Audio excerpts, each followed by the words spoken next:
HSK9, Radio Thailand World Service, broadcasting from Bangkok for listeners in Asia and the Pacific, the Middle East and Africa, Europe and America. It is now time for our broadcast in English for listeners in Europe. Today is Tuesday, February 19th, 2019, and Makabusha Day, and this is Radio Thailand's Midday News Hour. I'm Kajang Wichachit. And I'm Benjamin Ruchopakan. Making the national headlines this lunchtime.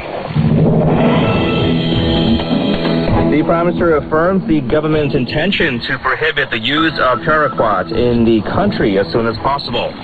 Meanwhile, the Premier says he wants the kingdom to move forward peacefully and that citizens will decide if he should lead the country again. Looking at the global scene, U.S. President Donald Trump warns members of Venezuela's military not to support socialist President Nicolas Maduro.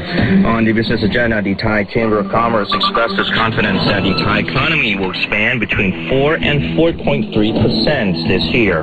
Our feature, Talent in Perspective, today is on working with international organizations to resolve problems in the Deep South. We'll now take a look at those top headlines and many more in detail.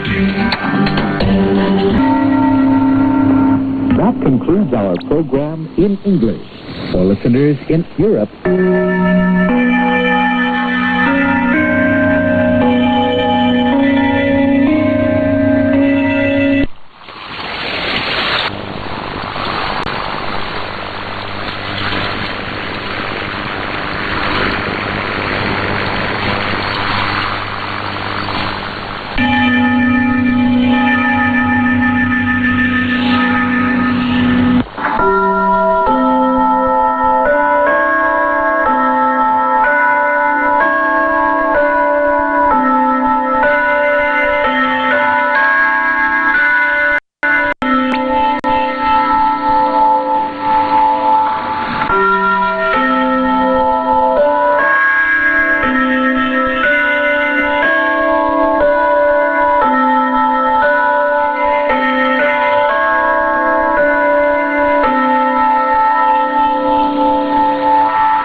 ที่นี่สถานีวิทยุกระจายเสียงแห่งประเทศไทยกระจายเสียงภาคภาษาไทยสำหรับผู้ฟังในต่างประเทศตั้งแต่เวลา 20:30 น.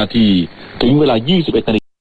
ตามเวลาประเทศไทยต่อไปนี้ขอเชิญรับฟังรายการภาคภาษาไทยสวัสดีค่ะต่อไปเสนอข่าวซึ่งมีหัวข้อข่าวดังนี้นายกรัฐมนตรีเชิญชวนประชา